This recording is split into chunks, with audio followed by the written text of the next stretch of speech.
All right, we're going to read Albert and Little Henry. Who do you think wrote this book? Jez Albero. Good. That's a tricky name. Good job. All right. When Albert was little, he loved having stories read to him. Once upon a time, there was a land where all the giants lived.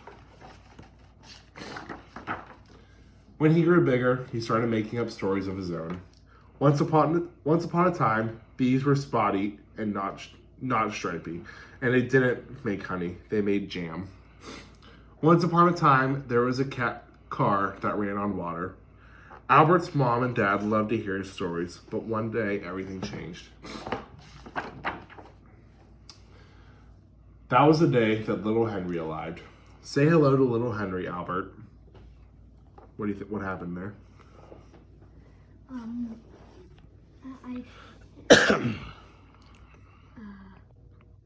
You got a brother, right? Yeah. Good. Once upon a time, all dogs lived underwater, so they never had to wash. I can't listen right now. I can't listen to a story now, said Dad. Little Henry needs a bath.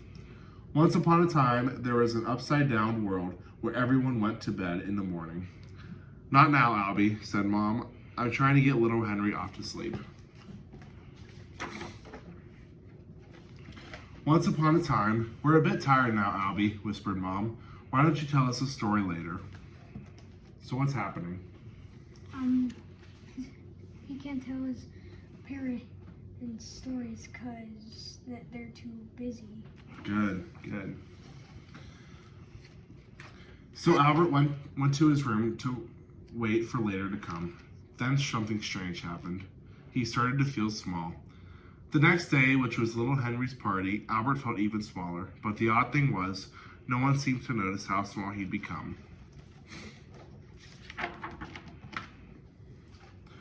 Ring, ring. Hello, Albert, said Granny, Grandpa, Uncle Barry, Cousin Harry, and Matilda from next door. Albert waited for them. What happened to you? Why are you so small? But all they said was, where is little Henry?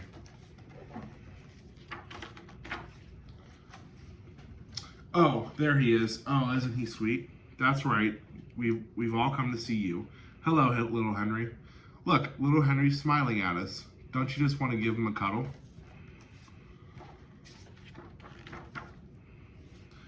Little Henry, said Albert, as his tail started to twitch. Little Henry, said Albert as he stomped off to his bedroom. Little Henry, slam. So why is he so mad right now? Because everyone wants to see little Henry, not him. Right. So what, do you think he's really getting small, or do you think he's just kind of like feeling that way? I think he's just feeling that way. You think he's just feeling that way? I mean, it looks pretty small there. Yeah. Are you in there, sweetheart? Said Albert's mom. We're all wondering where you had gone. I've got a present for you. I'll leave it by the door. Come out when you're ready.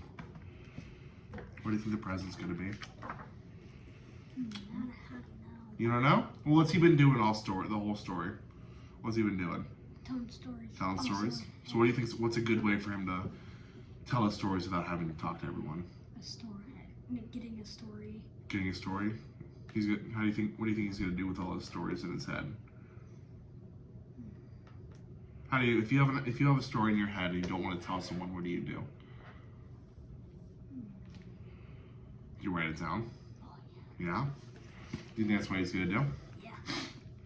The present was a book, a very special book. All the pages were blank. But on the cover, he found the 3 magical words for Albert's stories. That was when Albert stopped feeling small. Albert ran back to the living room. Thank you for my present. Look, Albie, said Dad. Little Henry wants you to hold him. So Albert did. Albert, said Dad, will you tell me a story? I'd like to hear one too, said Granny. Then Granddad, Uncle Barry, Cousin Harry, and Matilda from next door all agreed. So Albert had to think. Once upon a time, there was a big dog who became unhappy and he started to feel small. He thought he might disappear altogether, but then his mommy came to find him. She told him that he didn't need to feel unhappy because whatever happened, His mommy and daddy would always love him. So what's he telling a story of there? Of like what happened like to him. What happened to him, right? Because so do you think he was small, or do you think he was just feeling that way? What did he say? I think he was just feeling small. Feeling small, good.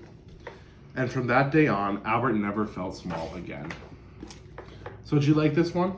Yeah. Did you like this one? How is it different from the other books we've read? This one was kind of more of a story, right? Yeah. The other one was kind of like telling a life. Yeah. What made what do you think could actually happen in this book? Like, what's real in this book, do you think? I don't know. Let's take the fact that, let's imagine these were people, okay, and not talking dogs. Do you think that could actually happen? Yeah? All right, good work.